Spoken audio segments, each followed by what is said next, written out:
আমি যখন ডিউটি থেকে বের হই তখন মাথায় সবথেকে বড় চিন্তা থাকে আমার যে রাতে গিয়ে কি রান্না করে খাবো। কারণ রোজ, রোজ নিজে থেকে কি রান্না করে খাবো সেটাই ভেবে পাই না। বাড়িতে থাকলে মা যা হোক বানালো গিয়ে খেয়ে নিলাম।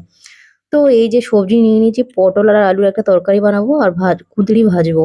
কারণ কোনোদিনও আমার ২ টো তরকারি দিয়ে ভাত খাওয়াই হয় না। একটা তরকারি দিয়ে কোনোভাবে আধে-পদে খেয়ে নিই। তো আজকের একটু তাড়াতাড়ি এসছিলাম, সেইজন্য করে ভাবলাম আজকে দুটোই তরকারি বানাই। তো সেই ২ টো তরকারি বানাতে, বানাতে সেই রাতই হয়ে গেছে।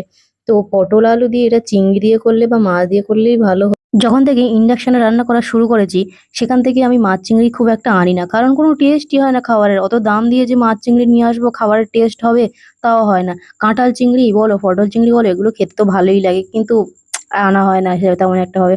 তো যাই হোক, এটা নিরামিষ হলেও ভালো হয়েছিল খেতে পটল আলু তরকারিটা। আর কুঁদরি ভাজা, আমি আগে তো কুঁদরি পছন্দই করতাম না। কিন্তু এখন কুঁদরি ভাজা খেতে বেশ ভালোই লাগে। তো চলো টাটা বাই। পরের ভিডিওতে দেখা হবে। এখন খেয়ে নিই। চলো গুড নাইট।